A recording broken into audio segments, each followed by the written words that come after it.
let's pretend I'm a typical dog owner and I'm not familiar with dog walkers. What kind of questions would you take them through?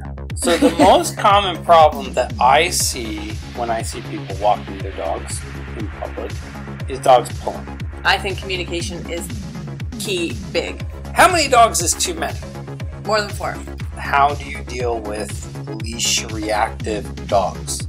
If you could give people 3 top tips in terms of like what they should look for and how they should choose a dog walker, what 3 top tips would you give people? Okay, in 3, 2, 1. Hello and welcome to another episode with the Toronto Dogcast. Today I have this lovely guest, Arielle, and look at this, my first ever co-host. This is little Maxie, and he's going to be helping me with the hosting of today's podcast. And if you're new to the podcast, this podcast is all about dog lovers and everything to do with dogs. So we're going to be talking about dog walkers specifically later on, but I thought we would get the conversation started with just talking about walking a dog first, because a lot of people don't really understand just how significant or how important it is for a dog to actually go for a walk. So in your opinion, what is the significance? Like, what is the importance of taking your dog for a walk? Well, it's not just to relieve themselves as much as you hire a dog walker to, let them out during the day to go to the washroom and whatnot. It's more or less for socialization, getting them out different neighborhoods. Even if you have acres of backyard and you let them out and they roam free all day long, well, there's a big bad world out there, they like to explore and smell new sniffs and see who's visiting their neighborhoods and whatnot. So it's nice to get them out, it expands their horizons and gets their minds going, I guess, if you would, in different directions as opposed to like the same space all the time. Yeah, absolutely. I mean, dogs gain a lot of fulfillment and joy out of a walk. It's a very primal activity for them. Yep. And it's something that, regardless of whether they need to relieve themselves or not, it's something that they really enjoy. So let's say, for example, you take your dog for a walk. 10 minutes later, you take them for another walk. They're going to be just as excited. Oh, definitely. To go for that second walk, even though they just got back. Yeah. So what I suggest to people is frequency over duration. Yeah. So obviously, if you have tons of time, let's say on the weekend, and you want to take them for a nice hour-long walk, that's fantastic. Yeah. But they would actually prefer 4 15-minute walks. Yeah, short spurt. Because if you have the choice to take a dog for, let's say, a 5-minute walk or no walk at all, they'll take 5 minutes. They'll take the 5 minutes. Oh, yeah. Even if it's down the block and back. It's also how dogs build relationships. Yep. Not just with other people. So we're going to be getting into the dog walking dog walker service specifically later on, but we're just starting with the general conversation about walking your dog. Whether you're talking about, this is a new person, maybe my dog doesn't like men, so walking with men will help them to get over that. Yep. And especially with other dogs. Yep. So walking your dog with other dogs is a great socialization. Definitely. Tool. What else do you see from dogs? Because you have this amazing service and you get to meet all these dogs and see how they react. So what is the general reaction that the dogs that you take for these walks, how do they respond, I guess? Oh, always excited. You get to build a relationship, right? So they know. And it's funny, some of the parents will say, even though we only walk on Tuesdays and Thursdays, they're waiting at that door at 12 o'clock because they know. It's like they wait for it and they anticipate it, right? which is kind of nice to know, and you know, know that the parents can see that as well if they're homesick or whatnot. They're like, oh my god, he's waiting for you forever, and he knows when you're coming and stuff, which is kind of nice. You get to get into a routine of the dogs, the same time, the same areas. So they look forward to it. Oh, absolutely. And they get to see their friends. And we have a few dogs. I have one client, she says, my dog hates the car. I have to take him to the vet. I have to give him some Gravol. Then she's homesick and comes running into my car. It's the best thing in the world because he goes to see his friends and it's a positive association. Whereas with her, she only takes him to the vet or somewhere he doesn't really want to go. But with us, it's always a good time. Absolutely. So she was like, oh my God, he's like a different dog with you guys, which is... They're kind of like kids, right? For their parents, they act different than they do for us. Sometimes they give us a hard time. Sometimes it's, it's just like substitute teachers. Sometimes they push your buttons if they know they can. Sure. But it's always excitement. It's always happy, and which is nice for us too, right? Because even if we're in a really bad mood and you get there and they're wagging their tails and they're all excited, then it's like, okay, like let's go for a walk, and then brings your mood up. And the relationships we'll get into, but I mean, I get attached to dogs very quickly. Yep. Whether it's a friend's dog or it's, a dog that I'm working with just for a couple of days or something like that. So I imagine it's something. Oh yeah. That is I guess I don't want to say it's a perk because maybe it's got two sides to it. Absolutely. Yeah. So why don't we talk about that? Let's go get right into it. So, all right, let's do it. You build a relationship with the people that you're working with. Yeah. In terms of, I need a dog walker.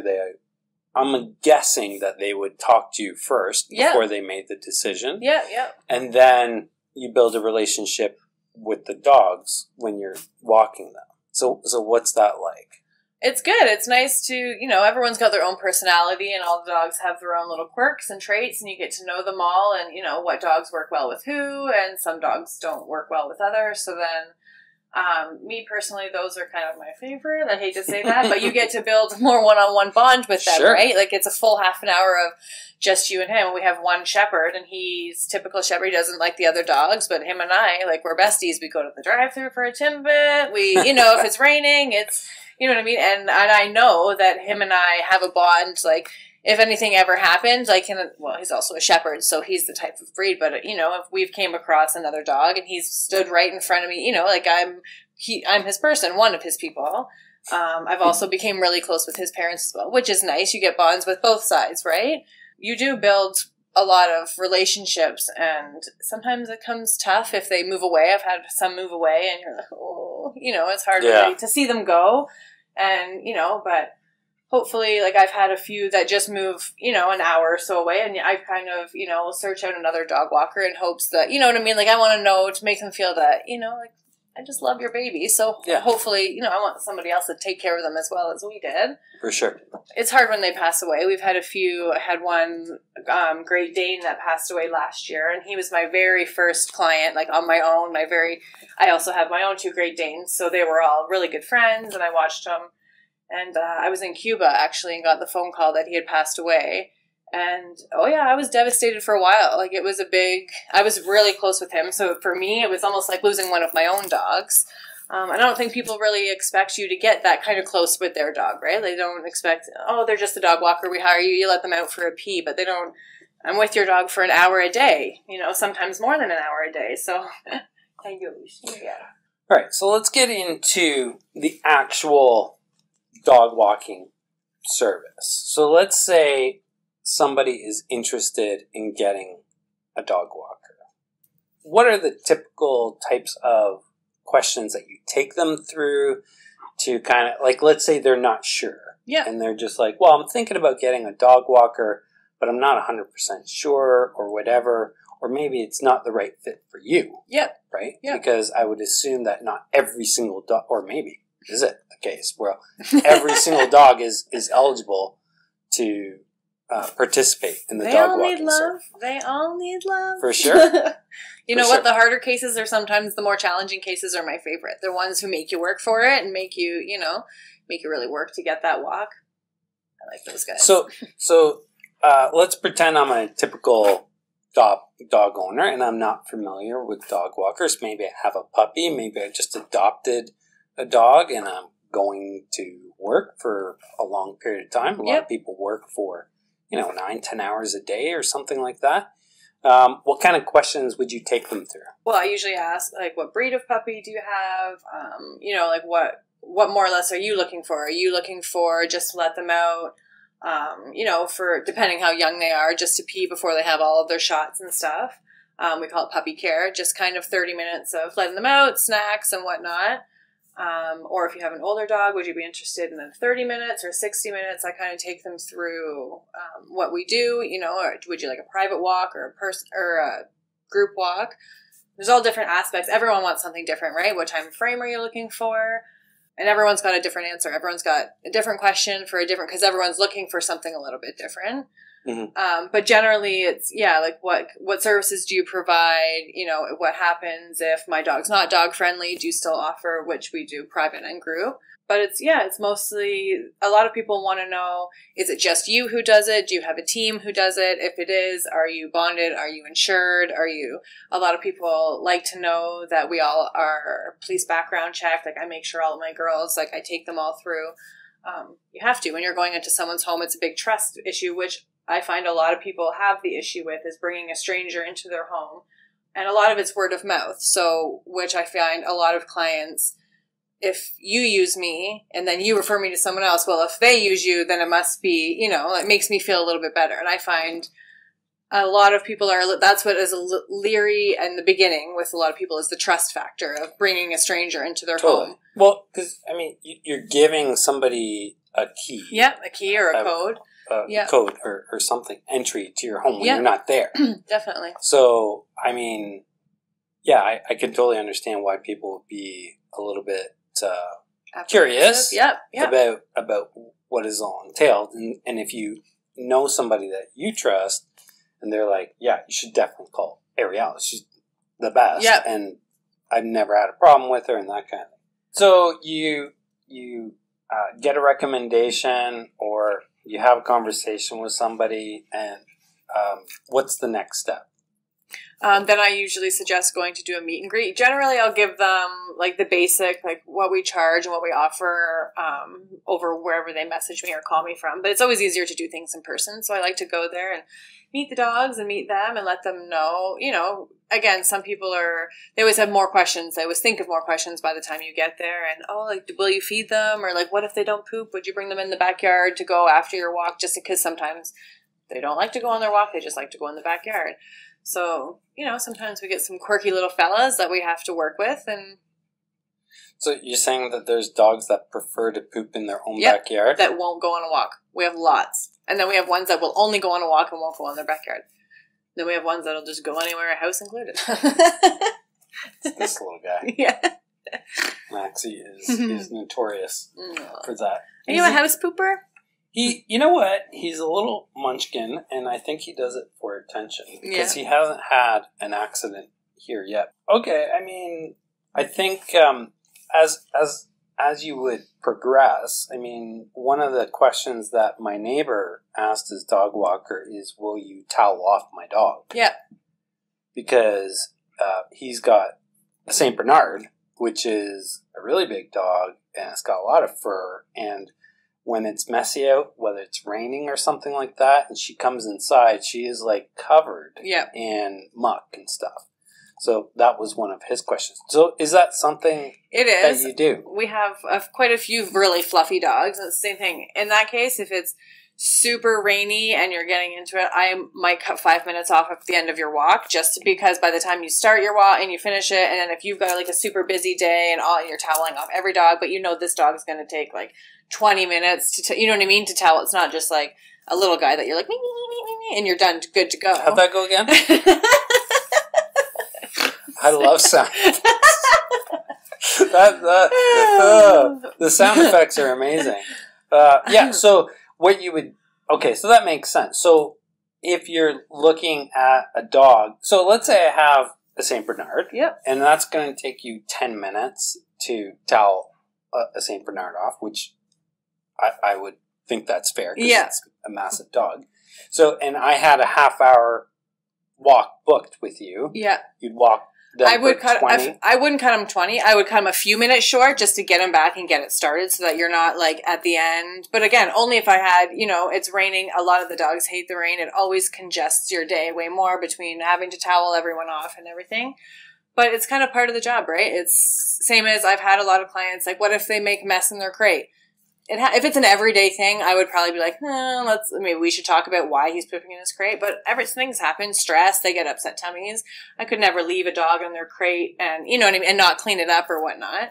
So it just kind of comes with the territory, that kind of stuff, right? Like and I think that's a lovely thing that you said, that for you, it's just like a no-brainer. Yeah. But I don't think it's common. No, right? There are a lot of companies that will charge extra to feed them, extra to, like, every little thing is extra. I'm just a crazy dog lady. I love dogs. I will do anything, and I would do what I would hope someone would do for my dog. Are you going to ask what I charge? Yeah. So for me, but again, we live in Durham region, so it's a lot different than the prices here. It's a lot cheaper than the prices here. Just give us ballparks. So for 15, or for half an hour, we're 15 plus tax, and for an hour, we're 20 plus tax. Okay, that's very reasonable. Yeah. But I also, let me mind you, made sure when I started my business, I was a little bit lower than I started out on. You know what I mean? You start at the bottom. And I like to look at, not a lot of people can afford a dog walker. Not everybody can afford it, but everyone who has a dog, they want it, but if they can't afford it. So I like to make it reasonable for everybody because I like dogs. Yeah. I mean, it does add up. It is a significant cost. So it is definitely something that I think is a barrier for some people. Yep. But for those people who are a bit budget conscious, I mean, one of my friends does it 3 times a week. Yep. Instead of five days a week. Yep. And that makes it like an affordable option. Yep. So it's not an ideal state, but it's there. Yeah, like we have a couple of clients and, their schedules have changed, so they don't necessarily need the walks anymore, but they've come to grow bonds with us and get so used to it that they say that they'd be upset. The dogs would be upset if they stopped. So they just continue on just for the mere fact of the socialization and keeping up the routine of what they're used to. What I would suggest to people, and I say this pretty much every single podcast, is do your research. Do your due diligence. Make sure you ask a lot of questions. I would assume that asking for references is a pretty common thing. So can I talk to other people that you've worked with? Yep. Now, is that something that you... I personally have never been asked that, but on our social media, on our Instagram, we have like a rave reviews. I put all of our rave reviews right up there so people can see them. To be honest, we don't have a website. We just have Facebook and Instagram. All of our majority, I would say 90% of our clients are all word of mouth, all, from... Facebook is a wonderful thing. We have, community groups all over the place that are looking for a dog walker, and you just, hey, I had my dog walker. You know what I mean? Like, it's all, I use you and she uses you. Oh, my sister uses you. It's all word of mouth, which is a big thing because then it's more of a trust factor, right? If they know that someone in their family uses you, it's more or less than just finding somebody off the internet. I'm an HR guy. That's why I said references. I would want to talk to somebody who has, experience and have a conversation with them. Yep. Stuff that you read on the internet is good. I mean, go on to Amazon or whatever and you can read reviews of what people wrote, stuff like that. But I always take that with a bit of a grain of salt. Of course.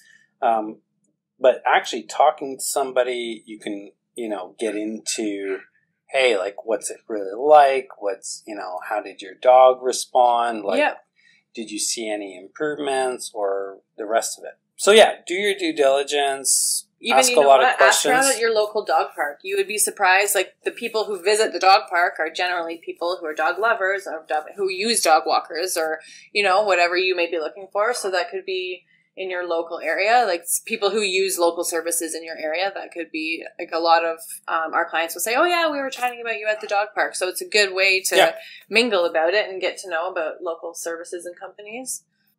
We touched on it a little bit earlier and then we got interrupted due to my technical prowess or lack thereof. And we started talking about dogs that pull. So the most common problem that I see in general, I'm just talking, when I see people walking their dogs in public, is dogs pulling. Yeah? For each. Yeah. And I would imagine, as somebody who walks a plethora of dogs, like that word? Yep. It's a big. lot. Fancy. A lot of different dogs. I would imagine that, maybe I should just ask, is that the most common problem? Absolutely. It's more sore shoulders than you can imagine. Sometimes it's that they're young and they're just puppies and they're starting out. You know, you get your labs and whatnot. Sometimes it's owners who've never had dogs before. They don't really know, you know, the typical breed and what the type of, you know, what they should be using. I do personally not have a problem suggesting if it doesn't work for your dog, I want your dog to have an enjoyable walk. If your dog is pulling my arm off and choking itself, it's not enjoyable for me and it's not enjoyable for the dog. If he's just dragging himself, or, you know, from place to place. And to be honest, I feel like it's kind of part of our job as dog walkers to suggest, you know, different walking tools for different breeds. Some people get a breed because it's fluffy and cute and they don't realize that it's high energy. It's going to pull your arm off when it walks. And, you know, they just want something and they also don't realize the training that goes into making sure this dog doesn't pull. Sure. So I've heard you mention breed a few times, and I'd like to explore that because it's going to sound a little odd, but I am not breed. I don't attribute behavior to breeds in any shape or form. No. And this is going to sound a little extreme, okay? Don't take offense. I actually equate it to racism because you're prejudging a dog based on its aesthetics. Everybody else's, yeah. Or its background, right? True. So let's say you see an individual from a certain ethnic group walking towards you and you made assumptions. Yeah. Based on that person's ethnic background or how they looked. Yeah. It is the exact same.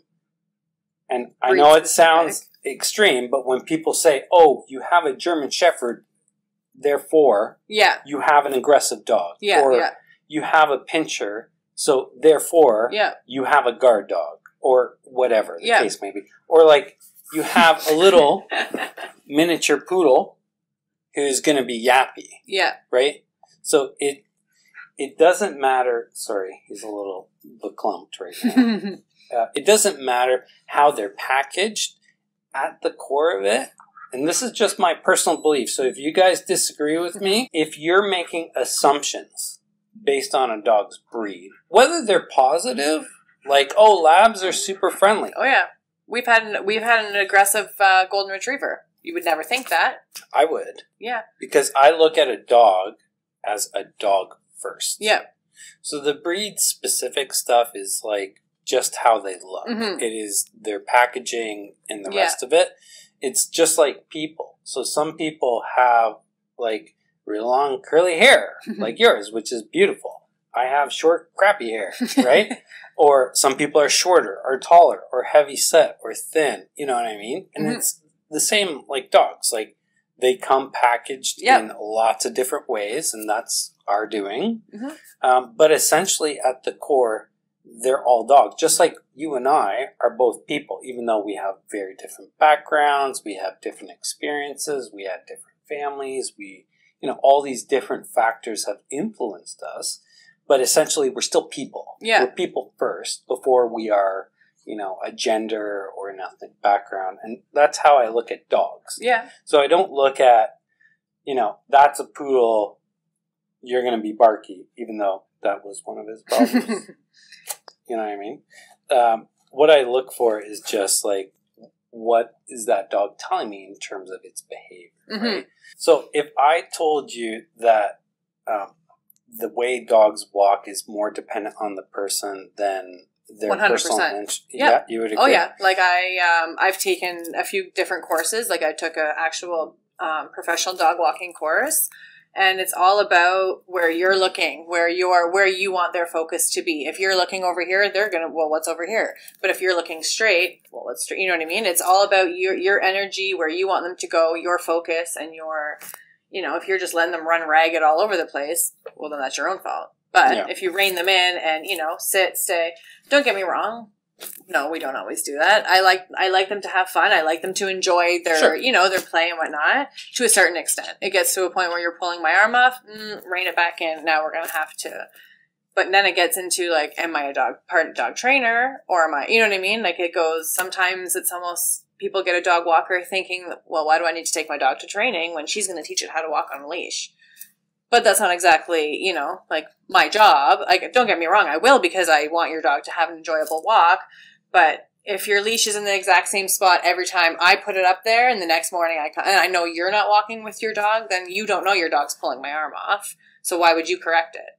So we were talking about dogs pulling and the differences between their behavior in terms of like how they walk with their family versus maybe with you. So they might actually, I would assume that they would actually walk better with you. They do, a lot of the time. Yeah, with the pack especially, they kind of follow, once they get used to it, if you have an extreme puller who's used to pulling, and, the first few walks, they're going to be pulling to get to the other dogs, and those are the kind of walks where, you keep them beside you and get them used to, but then once they're into it, then they just kind of follow the lead of all the other pack, right? The other three, oh, well, you're not pulling, but we're going to the same place.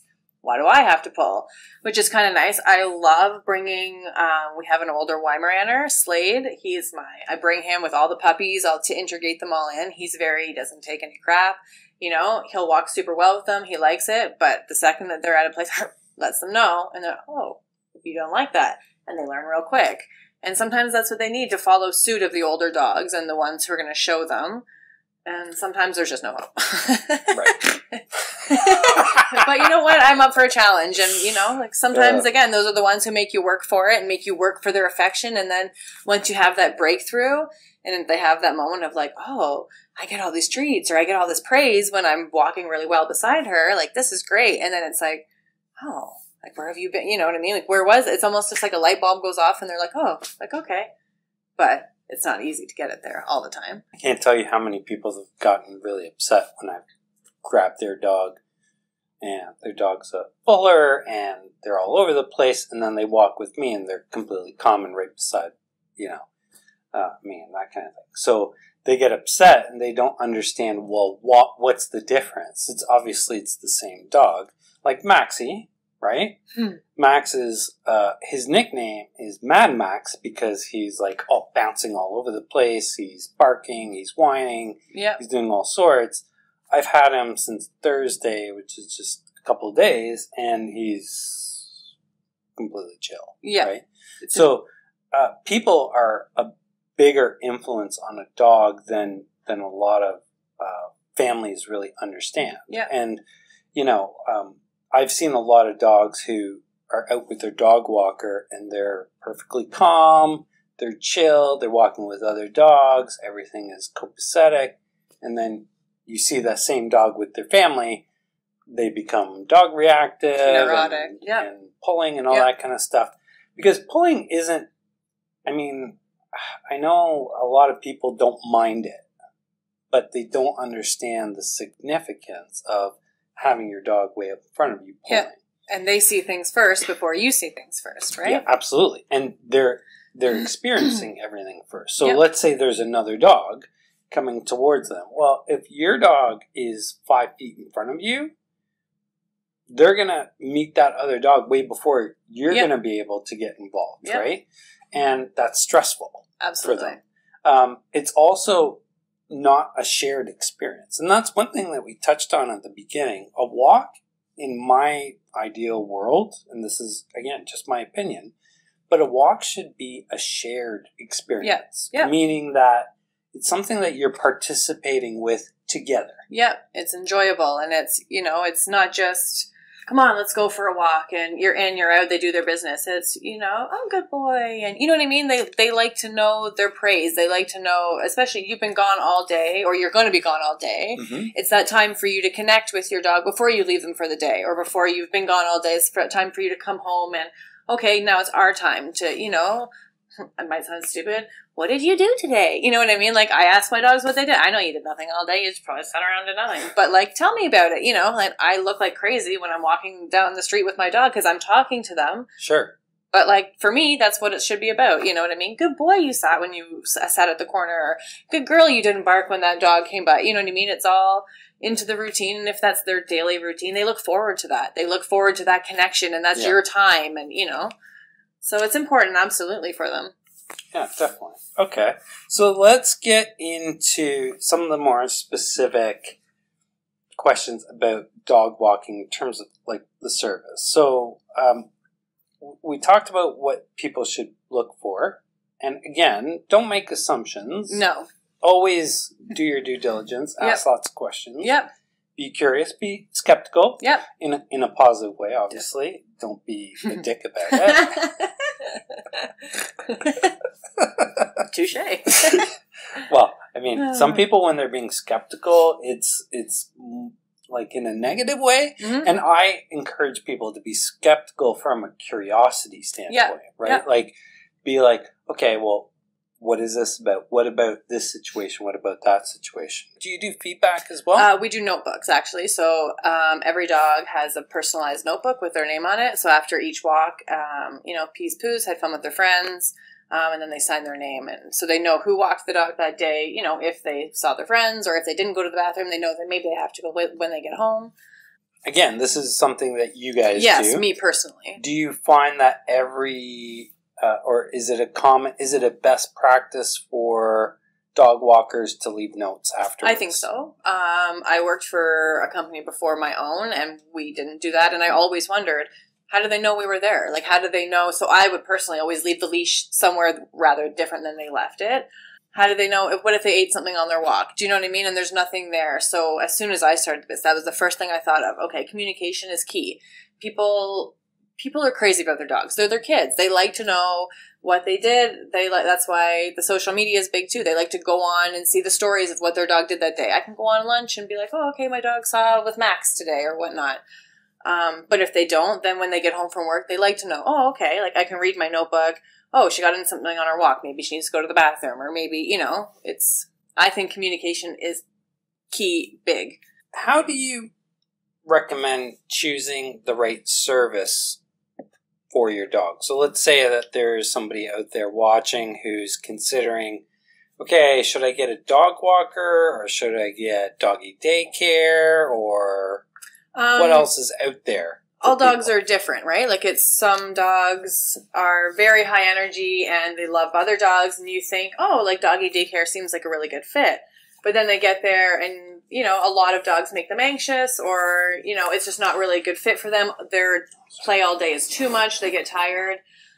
So maybe a 60-minute walk is good for them. Or maybe you have a super high energy dog that 60 minutes isn't enough and doggy daycare is perfect for you. Or you have a little bit of an overweight dog that just needs the exercise but doesn't want so much to play and a 30-minute walk is good for you. It's all about your dog and, you know, you can say breed specific, but like, again, you can say some Australian Shepherds are super hyper, but then you have some that are not. So one might need a 60-minute walk and one might only want a 30-minute walk, right? So it's all your dog and what you think their energy level is and what they would benefit from, really, in reality. And sure. When it comes down to it. I'm going to give the people out there a recommendation and my personal opinion because I am a huge fan of walking your dog.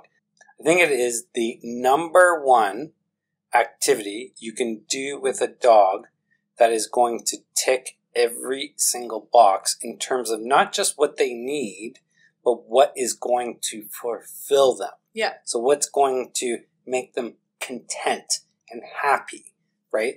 So here's my recommendation to anybody out there. Forget about doggy daycare. You know, I don't think they're in the same category. I think doggy daycare is like sending your kid to Canada's Wonderland for the day. It is a lot of fun. Yeah. Okay. And I think it would tire them out.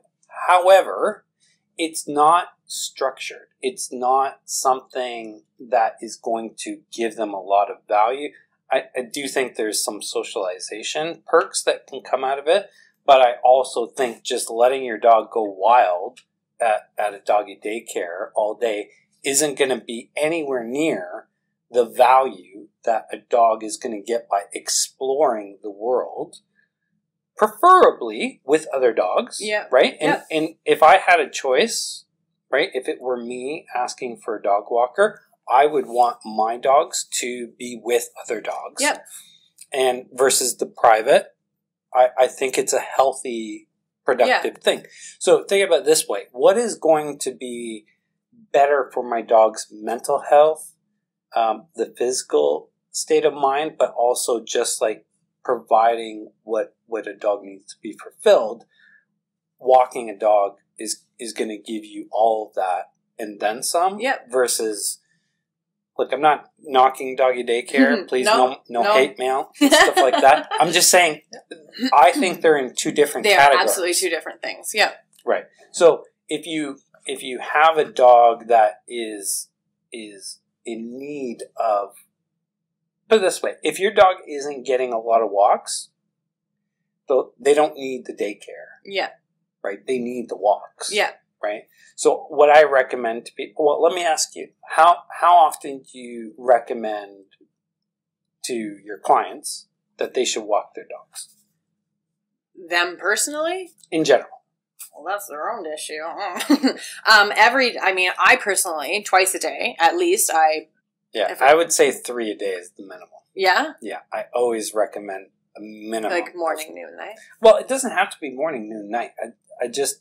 My basic recommendation in terms of how often you should walk your dogs, as a minimum, 3 walks a day for at least 10 minutes. Yes. Yeah. Like as a basic starting point.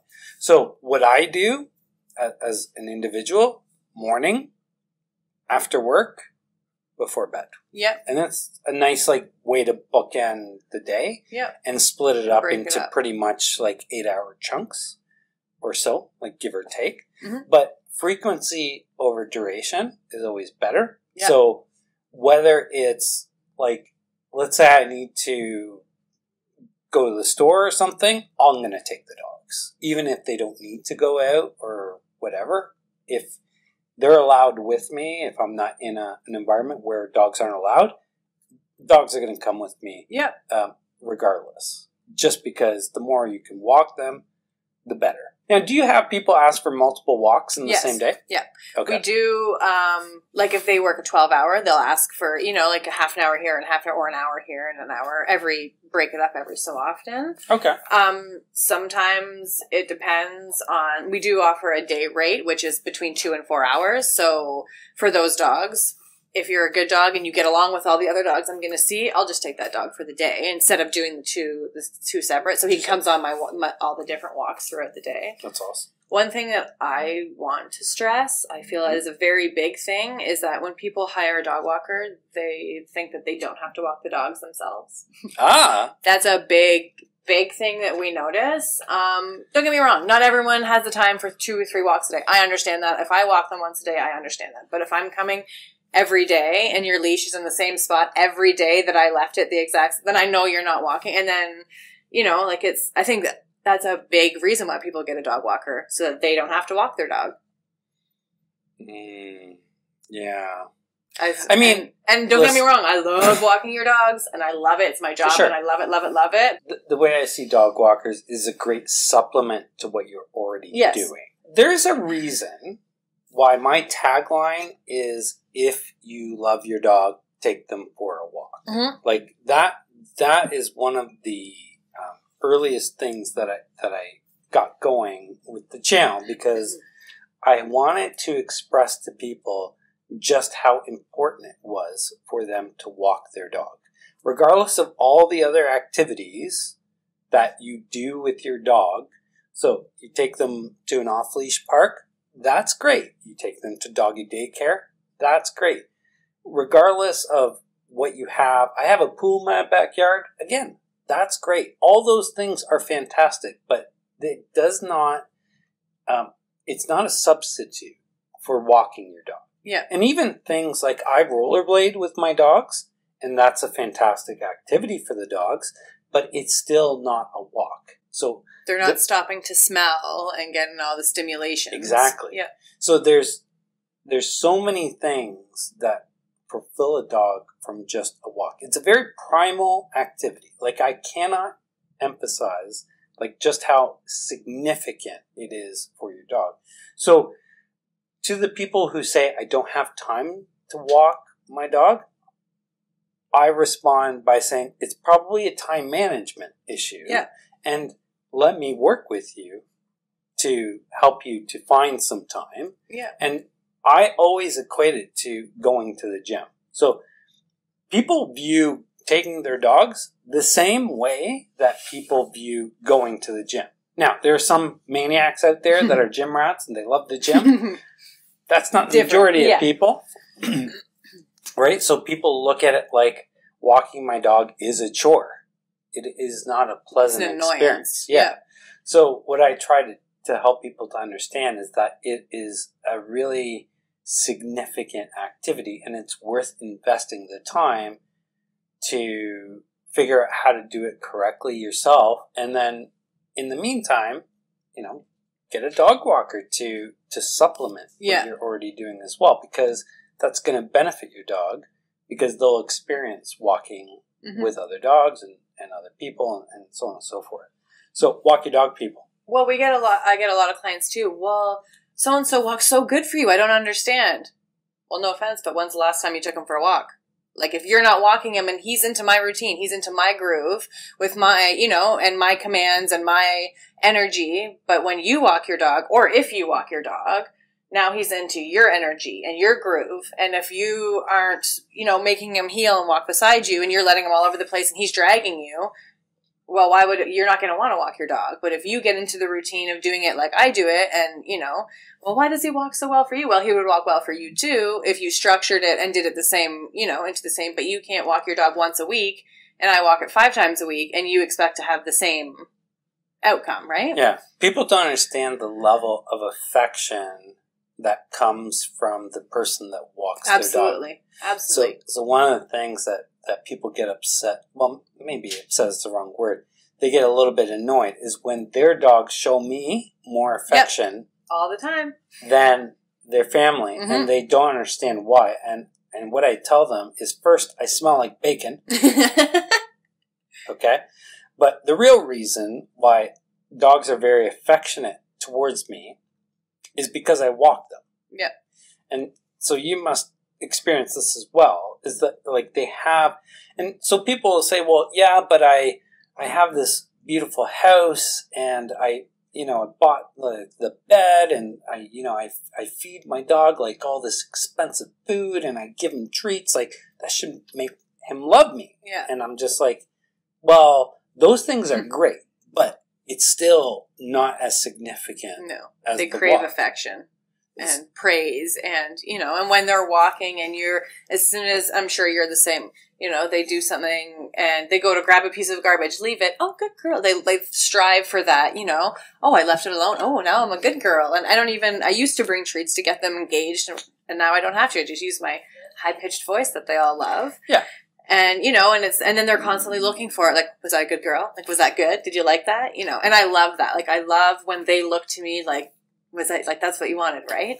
Well, think about it this way. If you are just given affection, that's a great thing. But if you're actually earning affection, working for it. So most dogs are working breeds. Yep. Right? Yep. And they need a sense of purpose. I mean, especially if you have a purebred dog. Yep. They were bred to probably work in some shape or form. I mean, I have shepherds, and shepherds are working dogs.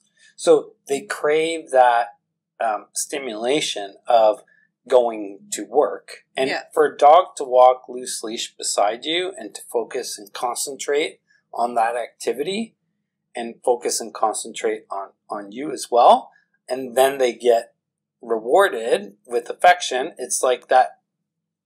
They feel that sense of accomplishment. Yeah. Like, I did something really great. One of the things that I love to do is strap a backpack on a dog. Look at this. Is this like a new thing for you? Yeah. Well, I mean, you see them as like, you know, the service dogs that have like the pouches and stuff, but I've never seen a backpack. Oh, Mosley. Intrigue me, please. Mosley Mosley had a backpack way back in 2007. I ordered it from the States, and people would stop me and be like, what is that? And why do you have it on your dog? Well, for a dog to walk with a backpack, it serving a purpose. Yeah, it just changes that mindset of, okay, we're going for a walk to now I'm working. And I'm doing something. Yeah. Yeah. It's like they feel And he carries all your stuff. Put it right in there. Yeah, I mean, bags. Poop bags and treats Keys, and like water and the rest of it. And I mean, like Mosley used to have about, I think 4 or 5 pounds of rice in his backpack. Yeah. And he looked great. And he just was proud.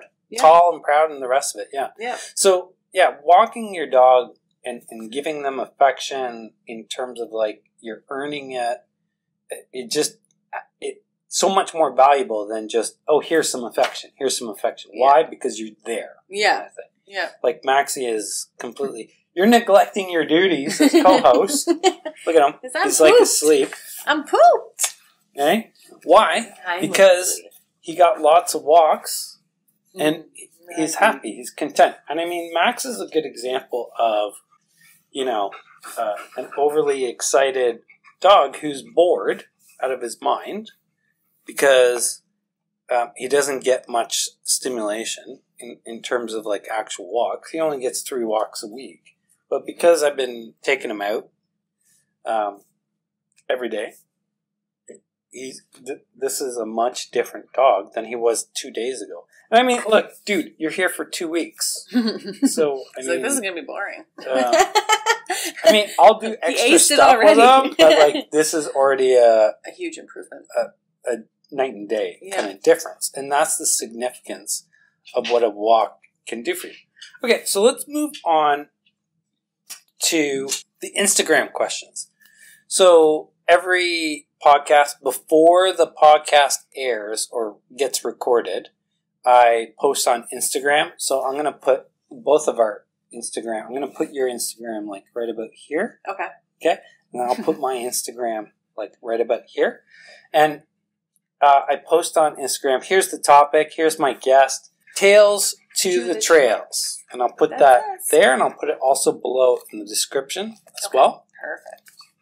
So I post on Instagram to collect questions from the audience, and then we do our best to answer them during the podcast. So we got a lot of questions. Like, there was a lot of interest from the internet. Woohoo! So hello, Milo the Shiba, who's actually on the podcast in a previous episode, asked, how many dogs is too many? More than 4.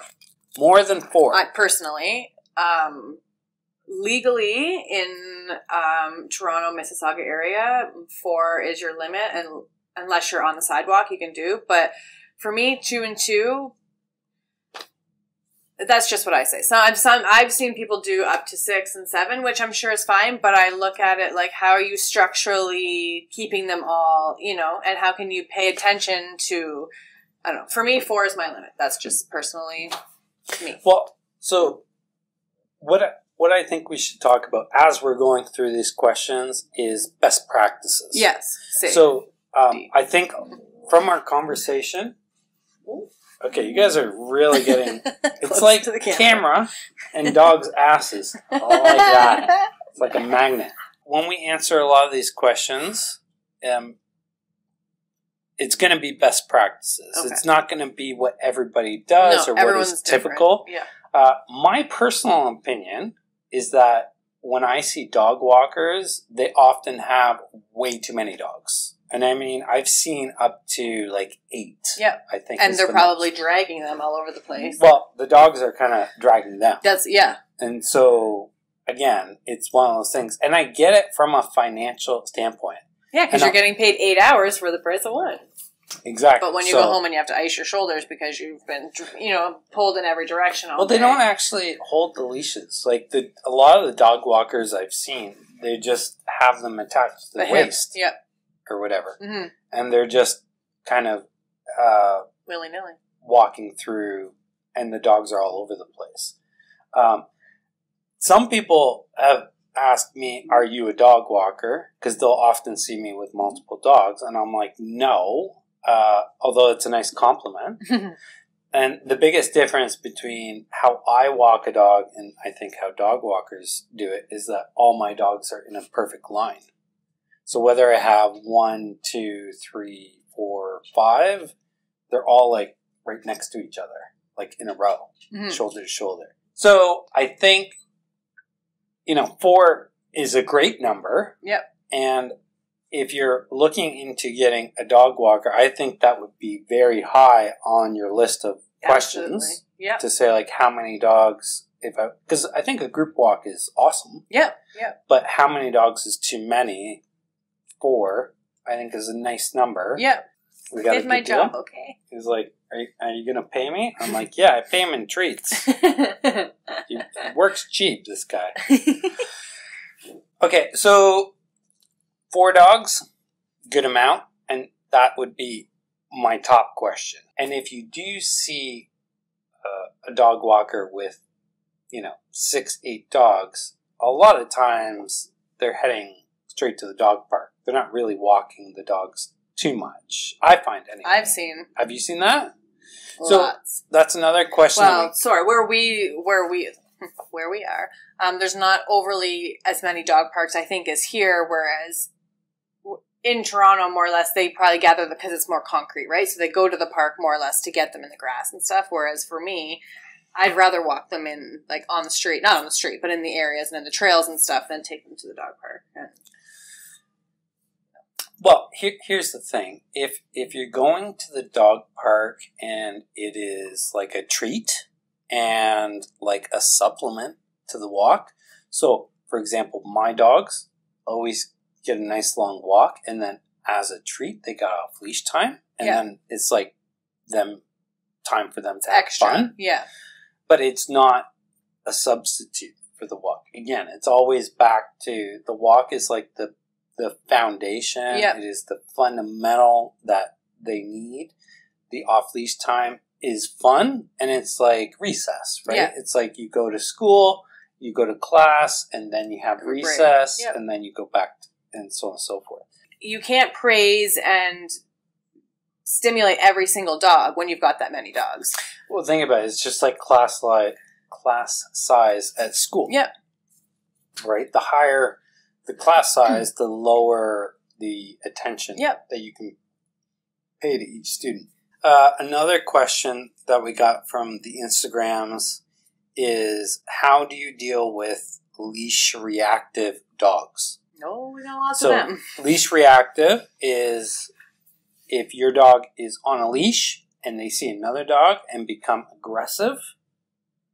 I'm assuming like that's a lot of them what chew the leash. Well, if you ever see a dog and they start jumping and they start chewing their leash, those are all signs, like a sign of distress, right? Like they're uncomfortable and they are, and we do have a lot of dogs that are perfect off leash. You can take them to the dog park. They have a great time. They love running with their friends. As soon as you hook them on a leash, that restriction is there. Well, now I can't get to you. How come I'm not allowed to get to you? Like, how come you're over there? But now, we were just playing, but now I'm not allowed to be over there. Like, what happened in that time?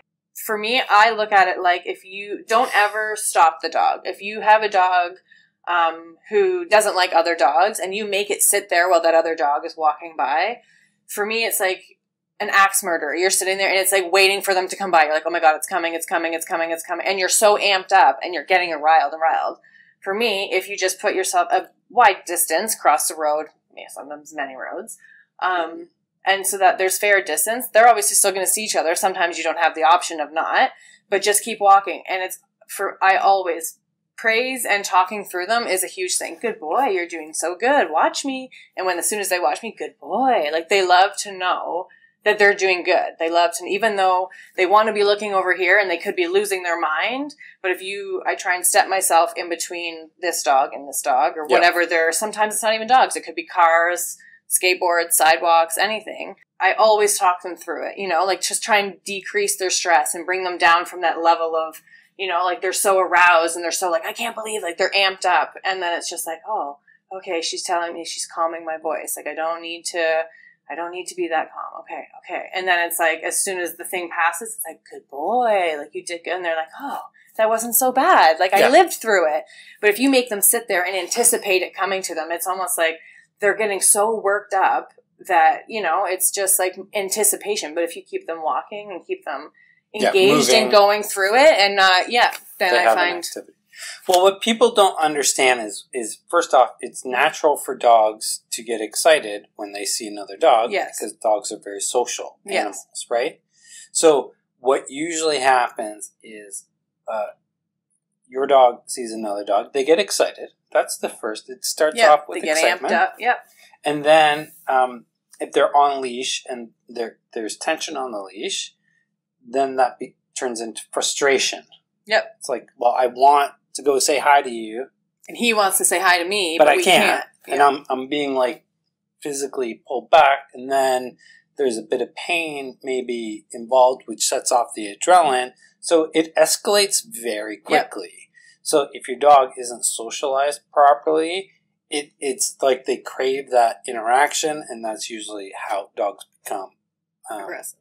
Leash reactive or well, it's almost like they get to this point and they're at the point and they're like, okay, like it's coming, and then if you don't properly talk them down from it and you just let them do whatever, it's like they just tip over the edge and then there's no going back. Like once they're in that heightened state of, you know, and they're losing their mind, like how do you it's harder to bring a dog back down from that level as opposed to just talking them through it as to getting them to that level. Yeah, preventing it from escalating. And it all goes by your energy too. If you know your dog doesn't like other dogs or doesn't like a skateboard, and then all of a sudden you see it coming and you're tensing on the leash, then the dog's like, uh-oh, how come you're tensing on the leash? Like, how come? Now, it's almost like you're making them be afraid, right? Like, if you're people afraid. anticipate it. Yeah. Right? Like, there's a skateboard coming. He's going to lose it. And then he's like, oh, there's a skateboard coming. I should lose it because she's stressed that I'm going to lose it. Totally. So the most common thing is I know that my dog is leash reactive, for example. And then when people see another dog, they anticipate the reaction that their dog is going to have. Yeah. They get nervous. Yeah. He feeds off that energy. Yep. And dogs pick up on it and the rest of it. So, I mean, we could have a whole separate podcast on socializing your dog properly. But yeah, it's a very important thing. So you deal with dogs that are reactive all the time in that way. Gosh, and I think that's a good And you know approach. what? There's a lot of them that have quirks and a lot of them that are, you know, they could be perfectly fine. And there's one thing that just sets them over the edge. And sometimes it takes a long time to figure that out. You can walk this dog for months. And it's just like one day there's a tricycle. He's never seen that tricycle before. And it's got 3 wheels instead of 2 wheels that bike has. And then all of a sudden it just sends them into like this frenzy. And you're like, but this has never happened before. Yeah. And it's kind of getting to know each dog, you know, so that we have a shepherd and he does not like other dogs. So I know when I see another dog, instead of putting him and through me through the stress, he's a big dog, he pulls and whatever, I just go the other way. I see another dog, I'm like, okay, is it worth me and him, you know what I mean? Him screaming and yelling and the other owner getting worried because he's got a Maltese and, you know, and I'm like, you know what, I'll just go the other way and then I'll wait. And as soon as the other dog goes, good boy, Magnum, and we've learned that, you know, like he waits for it to come by, but not to the point where I'm sitting here making him anticipate it. Yeah, sure. And again, like, the responsibility of a dog walker is not to address the issues of your dog. That's a whole different ball of wax. I mean, don't be paying me to train your dog. Don't do it. Not yet. Well, I maybe mean, one day. Here's the thing. I think the really, really top echelon dog walkers are actually very much in tune to what will work with a dog to help address those issues. So when you're talking about dogs reacting to whatever, like literally my dog reacts to fill in the blank. Yeah. Could be a porcupine to anything. Yep. I mean, it's I've seen everything. I think one of the weirdest things was like water. Like this dog reacted to a puddle and whatever. But dogs who react to anything, like literally fill in the blank, all that is a symptom of something else that's wrong with that dog. That's why they're weird things. So whether your dog is reacting to bicycles, joggers, trucks, cars, whatever, it just means that there's an underlying associated, problem. And that's just the symptom. You're just seeing. And sometimes, but the hard thing is with dogs, we don't know what they can't tell us what that underlying issue is, right? So it's almost like a guessing game until you see it come out, and then you're like, oh, well, this is new. Yeah, well, I mean, that's why dogs come to boot camp, right? So what I do is I identify the underlying problem, and not just look at, well, how do we address these symptoms and the rest of it. So dogs that are reactive are still eligible. Oh God, yeah. For dog walking. To be honest, well, for me and my company, unless I walk into your home and your dog is seething at me at the mouth, even then I would probably try and give it a go. Yeah. But all dogs need love. All dogs need walks. All dogs need, the attention, the stimulation. Unless it's going to attack me and bite my arm off, we're good to go. Like if I have to walk it by, a lot of dogs sometimes they have to be walked by themselves. They still need to walk. I'm not going to not walk him because he can't socialize. Well, that's just his quirk, right? If you don't want friends, then I guess it's just me and you. Yeah, and I mean that's still going to benefit them. Oh, for sure. Right. Yeah. So it might not get rid of the problem. Yeah. But it's going to improve things. Yeah. So for sure. If you get a dog walker and your dog is experiencing whatever issues, it's not necessarily going to eliminate those issues, but it's going to make it better. Yeah. Because you're still going to be fulfilling that dog in a lot of different ways. We talked a little bit about dog walkers using dog parks, and I think it's okay if it's a supplement. Yeah. For me, my personal opinion, dog parks are for your own use, like your own personal dog use. There are a few dog walkers in my area that only do dog park. Like that's their only service. They take them there for their run and whatever. I've also seen dogs take off in that dog park and she's scrambling to get 13 dogs all hooked back up on a leash while this dog's 5 miles away. Like it's stressful it's fun. It's a good time. It sounds like a good time, but ends up being more stress. I think, than it's worth, especially for the dogs. They get just as much fun and stimulation playing with 3 or 4 dogs on leash, romping around. I'll take them to a green space, let them go have their fun, not them go off leash, but let them romp around, have their fun. And, and then it's like, okay, time for back up and walk. And then we'll walk for 10 minutes and then they get rowdy again. Then we'll stop, let them go for another round of romp and whatnot. But when you take them to the dog park, I think that's more of a personal thing you should do with your dog as a reward to, I've been gone all day, let's go for a little walk and then go to the park to play with your friends. Or, if you want to meet at the park with your friends and their dogs. But for dog walkers, personally, I stick to, I like to go to the trails. There's trails that lead through the dog parks, but we stay on leash on the trails and then... Sure. And not all dogs are good with your pack and they're good with your dog's off leash, but maybe the good dog comes into the park and it doesn't like, and then there's an altercation and it might not be your fault, but now your pack dog is injured and this person just takes off because, oh, well, it's not my problem. Now you've got an injured dog. How do you get this injured dog out of the park?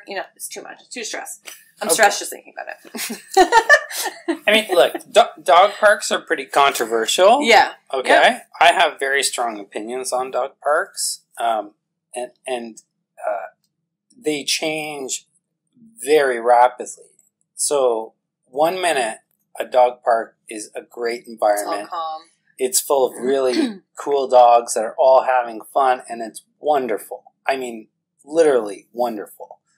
And then a minute later, somebody comes into the dog park with a dog that is wound right up, and that dog completely ruins the vibe. Yep. And gets them all going. I see those dogs coming, and I book it.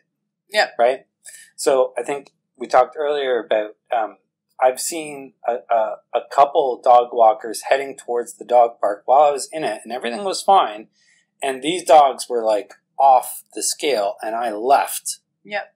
Way before they let those dogs off leash. But I watched them afterwards, and they literally just let all these, like, you know, there's 2 of them.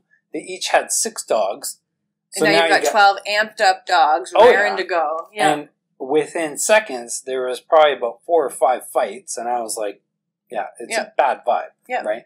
So it's really, I mean, dog parks they can be really wonderful, but I think they're fraught with a lot of risk. So it's very important, if you're going to take your dog to a dog park, to be savvy about it. Yeah.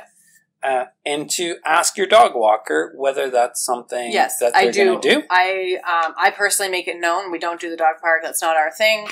I've had a few people say, okay, that's what I'm looking for. Sure, I'll recommend you to Susie down the street because I know that's her service. Sure. And I have no problem doing that. If I don't offer it, I will send you to somebody who does. But I would never do it. I would never recommend something that I didn't believe in myself. Yeah. Because if and I don't mean to disagree with you, but like if I didn't believe in it, and I thought it would be to the dog's detriment, I mean, buyer beware. Yeah. But what I would do is just say, look, this service is available, but it might not be the best thing for your dog, and here's why. If it's up to you, you want to do it, go for it. I wouldn't recommend it. Yeah. So I don't do that. See, I'm the opposite. I'm just like, hey, this is what you're looking for? No, because I'm looking out for the dog. Yeah. Yeah. Right? So if I think something is going to be detrimental... See, I never looked at it that way. I just looked at it like it wasn't a service that I provided. Which is great, right? Like, I really respect it. And, like, the thing is, like, when we talked on the phone, like, everything that you were saying, I could tell instantly, like, you got your stuff together, and you hold yourself to a very high standard. Okay, and you know, I'm not blowing smoke up your bottom. And I am someone who, and again, maybe it's because I worked for someone before. I learned a lot of what not to do's, and I just learned, you know what? Like, if I'm going to do it, I'm someone go big or go home. If I'm going to do it, I want to do it to the best of my ability, and I'm not doing it because I like exercise, and I hate exercise, to be honest with you. I like walking, but like I'm doing it because I love dogs. Like, I just love spending time with dogs. I love the interaction with all the personalities and all the, and every day is different. It's no day is ever the same. But I think that's a really great story in terms of like that entrepreneurial spirit. It's like you experience all the things that you should avoid, and whether you've had a bad boss or maybe you've had a bad experience somewhere, and you're like, look, I can do this better, and I can hold myself to a high standard that other people I know for a fact don't, and then that is going to be good for business. Because in my opinion, anyway, if you're doing things to a high standard, not because you have to. Because you want to. Because you want to and you truly believe in it. Right? Entrepreneurs out there, listen up. Do what you believe in. Do what you think is right. Hold your head up high. Dream big and you go big. If you dream small, you stay small. The success will come though. Like, you don't have to cut corners or do things that maybe aren't above board or whatever. In the short term, sure, you might benefit from it financially. Okay? But in the long term, it's going to catch up with you. Right? People are going to hear about it. For sure. Like you said, word of mouth. But like in the long term, people are going to hear about it, and then they're going to become wary, and then they're going to stay away from your business. So it's all, positive experience and positive word of mouth. I've had a couple of girls I've had to let go. One of them just wasn't, she was supposed to be there for an hour. She was there for 3 minutes. And I was like, nope. You know what I mean? And then, of course, she has an excuse. Oh, well, this came out. Okay, but that dog now chewed the staircase because it's a lab, and it was out for 3 minutes. Stop saying because it's a certain breed. Sorry. Because he's a 1-year-old puppy, and he had energy. Yes, and had energy to express, which is why they hire you for an hour, because this dog needs its energy out. He doesn't just need to pee. She can hold her bladder. She needs the energy. She needs the friend, the interaction, right? Totally. So, didn't even blink an eye. Okay, sorry, but you're not giving the service that, you know what I mean? If you don't love the dogs enough to feel bad that you only were with this dog for 3 minutes, sorry, I'm not interested. Like, that's not somebody, Well, we started the conversation off with talking about trust. And this is like right at the top of the list. Oh, absolutely. I mean, my neighbor had an experience with a dog walker who did something odd. She actually took flatware. Like, she took dishes. Strange things. But needless to say that was the last time he ever used that particular dog walker. So I think trust is very difficult to earn and very easy to lose. 100%. Right?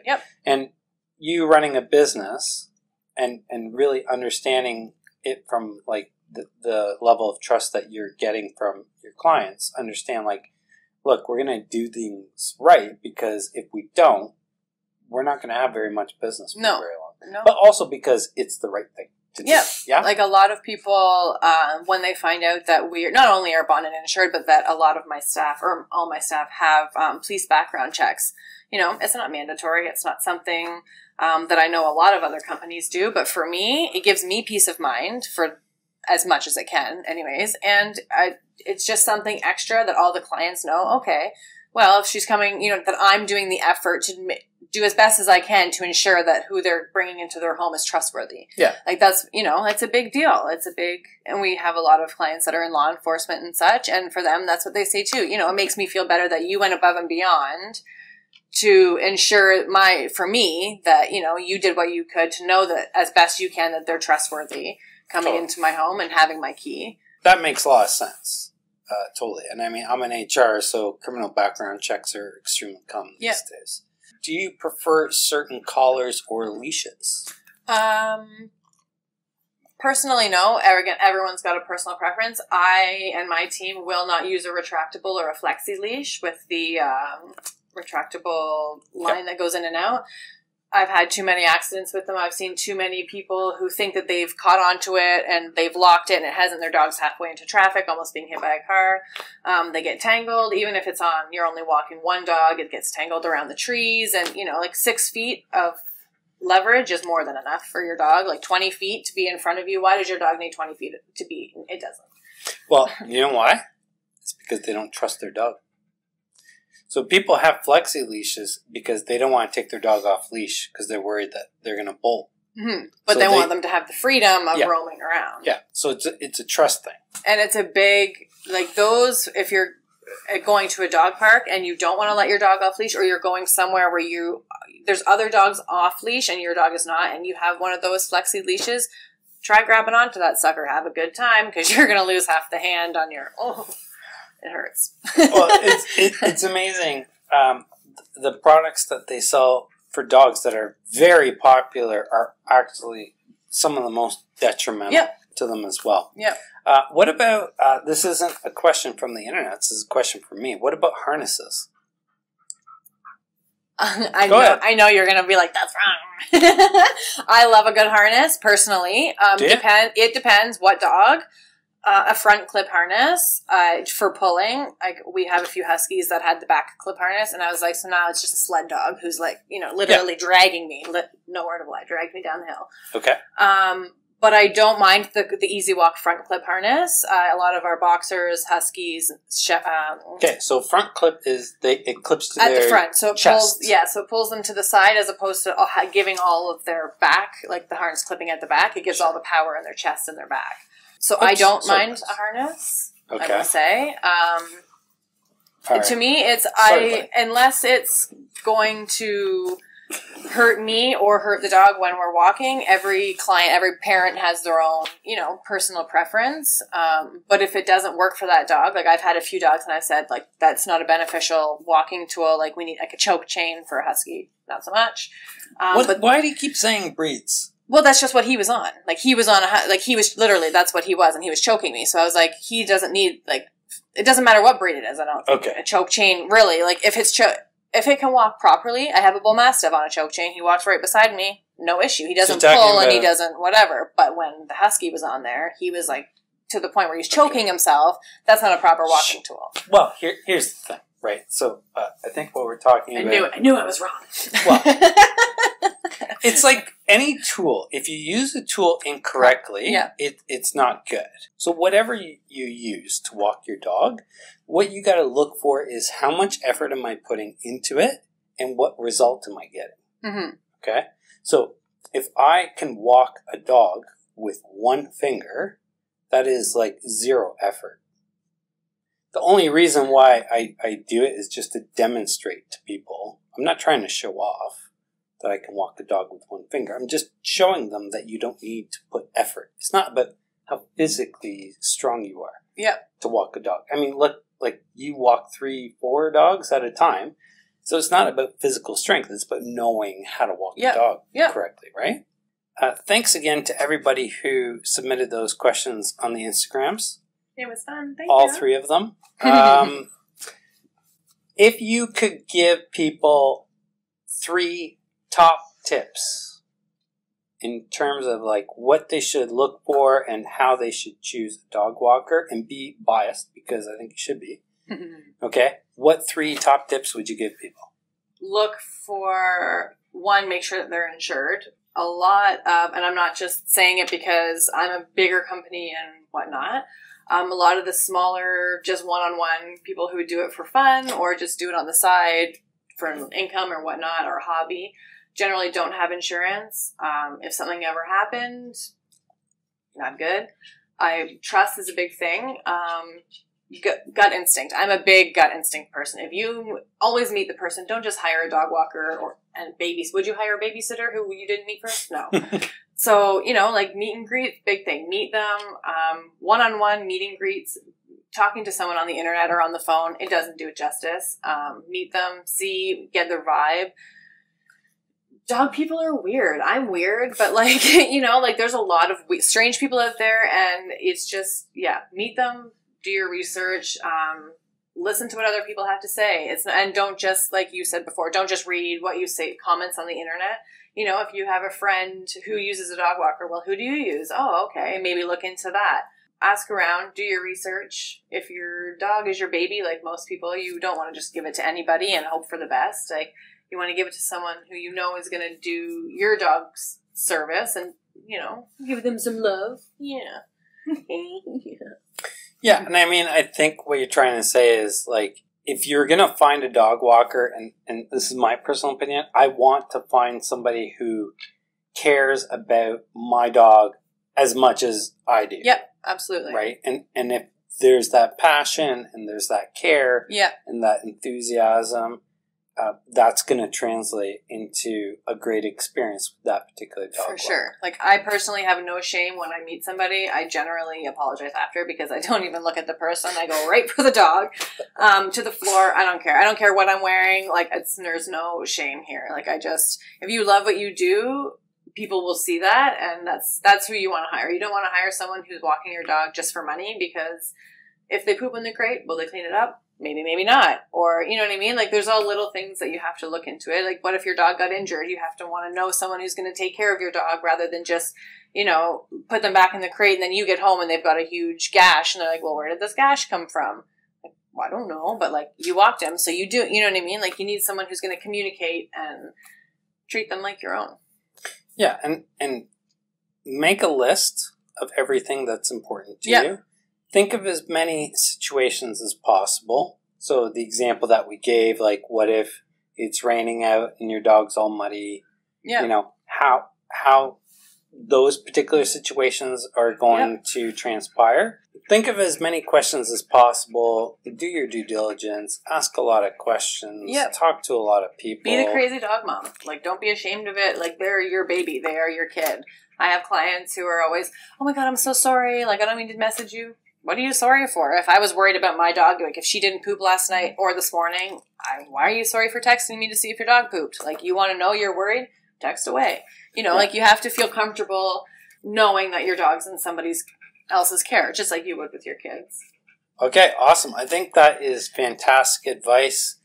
Obviously, there's a lot more to it than just what we talked about. The purpose of this podcast is not to be, okay, here's the answers to literally every single question. It's about getting the conversation started, right? For sure. So whether you're talking to your friends, neighbors, family about their experience, or giving you a call and asking you questions in terms of, okay, my dog walker is doing this or that, should I be worried? Send somebody a message on Instagram or the Faceballs or whatever, those kind of things. All those things make a difference. Yeah. And the more comfortable you're going to feel, probably the better your dog is going to feel as well. Absolutely. And it's a great thing. I would highly recommend it to anybody out there who is got a busy life and who spends a lot of time at work or whatever, or even if you don't and you just want that extra bit of care for your dog. It's still, I think, an amazing thing.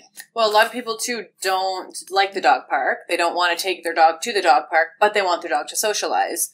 So, they'll, even if it's once a week, they'll call us, like they walk their dog regularly, but they just want their interaction with their friends. So we'll see them once a week for an hour, and he gets his friends' time in, and then that's it. And then he gets his regular walks after that with mom and dad. But then he doesn't have to go off leash to the park. He just gets to, are you stealing the show? He literally had his ear his tongue in my ear. Oh, thanks, Max. Buddy. You're so handsome. Thank you. All right.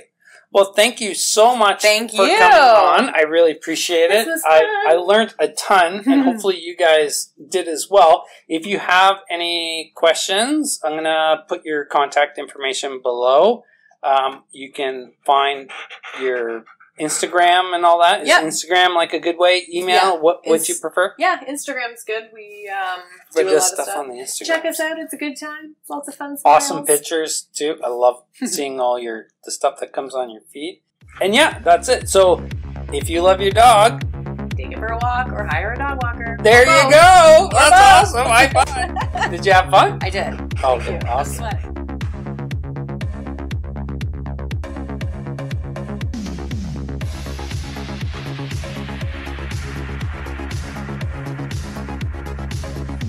This is my co-host.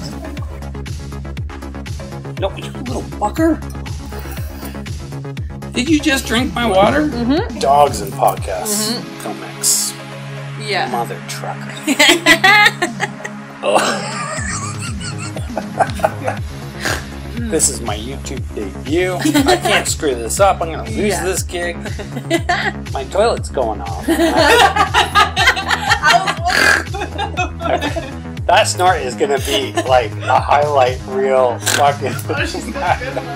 Max is normally bouncing off the walls, so this is super impressive. So his mommy can see him being good. Hey, buddy, you have a kiss? Okay, so I'm going to get you to scooch over, right? Moving on camera is not allowed. He's going to hire you. I mean, I can pay you in dog petting. Just fixing his thigh here. Cans, do not knock that camera over. She's got a big butt. Let's start that one over again. Editing.